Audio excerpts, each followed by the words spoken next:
Bonjour à toutes, bonjour à tous, et merci beaucoup Monsieur Rasbin de m'inviter et de m'accorder la parole. Donc je voudrais commencer par un petit aperçu historique, parce que j'entends parler souvent que la Russie est en quelque sorte un nouveau venu sur le continent africain, ce qui est une thèse fausse, erronée. Pour commencer, et pour donner l'exemple très clair, Monsieur Alexandre Pouchkine, qui est censé être le plus grand poète russe et fondateur de la langue russe contemporaine, a eu des origines africaines. Son grand-père était éthiopien. Mais bien sûr, le rapprochement entre notre pays, sous l'Union soviétique bien sûr, et l'Afrique s'est accéléré surtout au milieu et à la deuxième moitié du XXe siècle, parce que l'Union soviétique à l'époque a été un des champions les plus résolus, les plus acharnés de souveraineté des pays africains, de leur indépendance. Nous avons soutenu l'Afrique dans sa lutte contre le colonialisme. Et je ne parle pas seulement du côté militaire, il s'agit aussi du soutien politique au niveau des Nations Unies, il s'agit aussi du soutien économique, parce que avec l'Union soviétique, les pays africains ont construit les stations hydroélectriques, les hôpitaux, les écoles, les universités, les grandes usines. Et aussi l'Union soviétique a formé plus de 500 000 étudiants africains. Donc non seulement sur le sol de l'URSS, mais aussi sur le sol en Afrique. Mais bien sûr, Monsieur Drevski, si je prononce bien votre nom, vous avez eu raison tout à fait. Donc après les chutes de l'Union soviétique, l'Afrique se retrouvait un peu à la périphérie des radars de notre politique étrangère.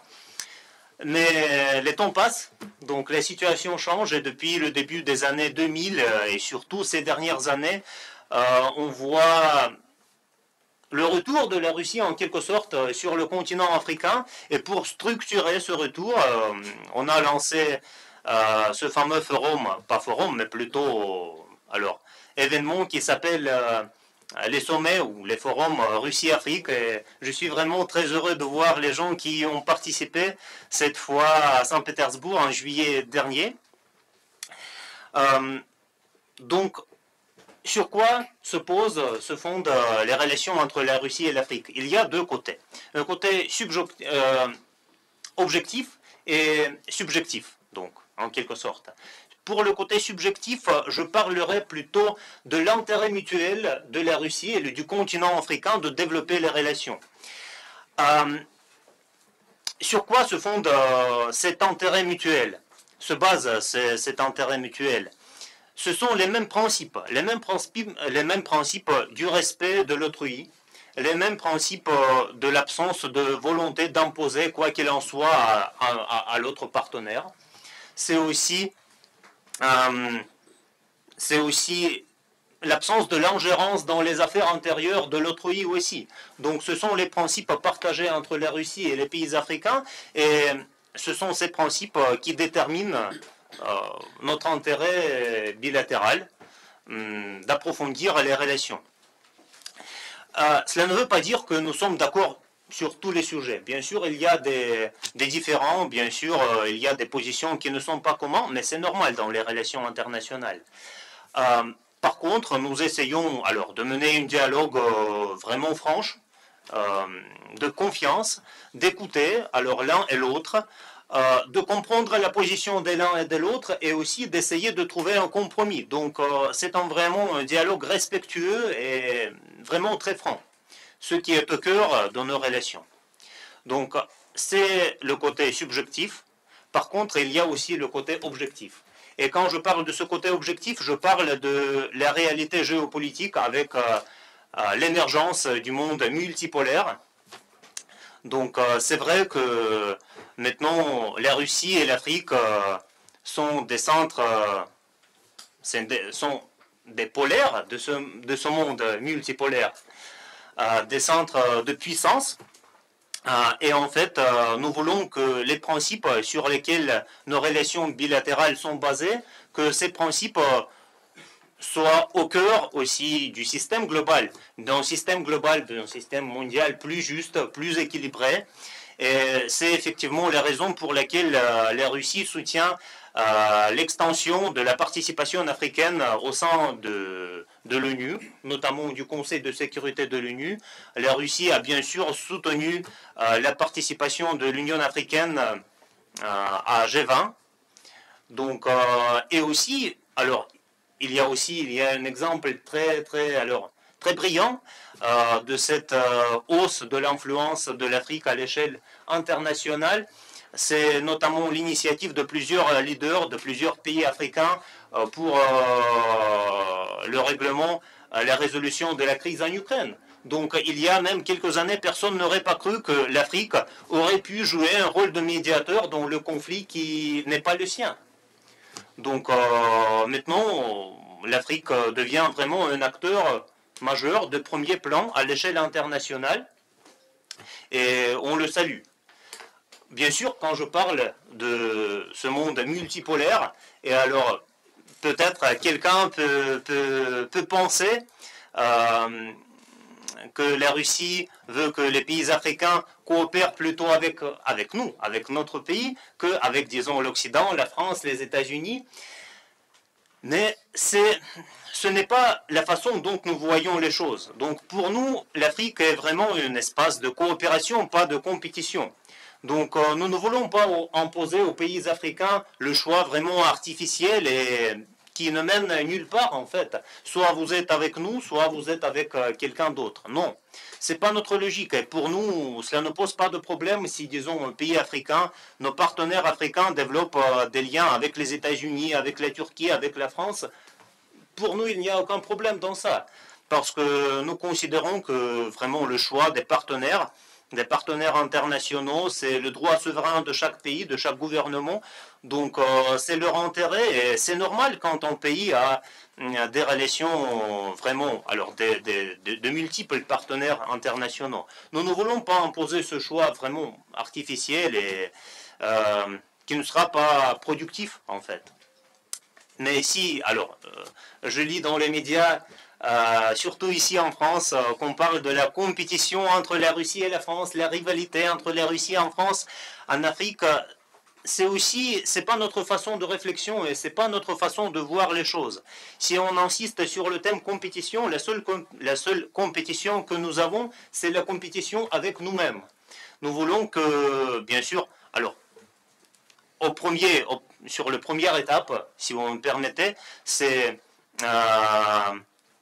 comment dirais-je, d'avoir le niveau des relations, du partenariat qu'on a eu sous l'Union soviétique, de rattraper ce retard qui s'est installé dans les années 90 après la chute de l'Union soviétique. Et en fait, nous voulons que chaque année soit meilleure, nos relations soient plus riches, plus intenses que l'année précédente. Donc c'est plutôt la compétition avec nous-mêmes, mais pas avec d'autres pays, d'autres puissances. Donc, et M. Drevski, vous avez eu raison que vraiment notre ambition actuellement, c'est d'approfondir les liens économiques, parce que les échanges économiques, c'est un point faible. Nous avons le niveau des échanges économiques qui est modeste à ce que nous avons eu sous l'Union soviétique, à nos ambitions aussi.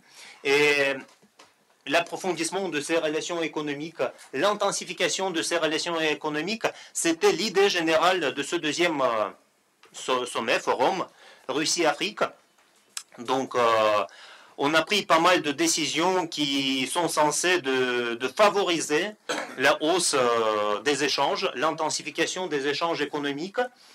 Donc maintenant, c'est notre défi de les mettre en œuvre, parce que pour nous, c'est pas la fin en soi de signer alors un accord entre les gouvernements. Ce qui nous importe, c'est que ces décisions soient mises en œuvre, soient appliquées, et que ces décisions aient des résultats concrets sur le terrain, sur les échanges économiques. Alors, je ne suis pas tout à fait d'accord que notre coopération se limite à la vente des armes et des céréales. Au moins, il faut aussi parler du sphère nucléaire. parce que nous avons des stations nucléaires construites, en train de construction en Égypte, notamment en Zambie, en Nigeria. Aussi au Rwanda, nous établissons ensemble avec les Rwandais le centre des recherches nucléaires atomiques. Et la semaine dernière, on a signé les mémorandums de compréhension sur la construction du centre nucléaire au Burkina Faso et aussi un centre de recherche au Mali. Et ensuite, le deuxième domaine que vous n'avez pas évoqué, c'est l'espace. Donc nous avons créé un système satellitaire pour l'Angola et pour l'Afrique du Sud.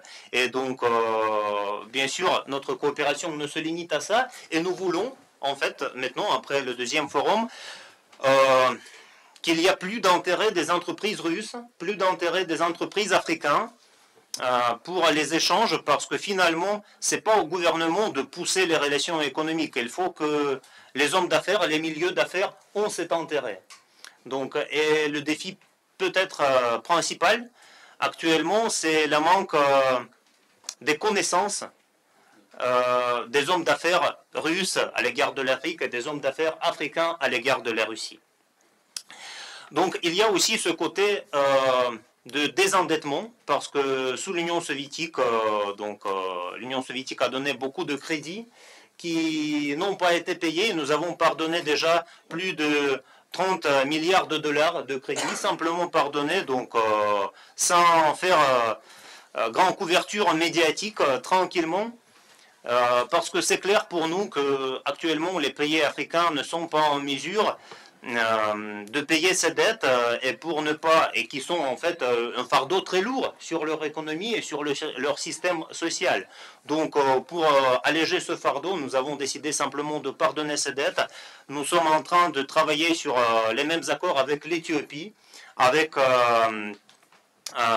l'Éthiopie et aussi avec la République de Congo, pas République démocratique de Congo, mais République de Congo. Et en fait,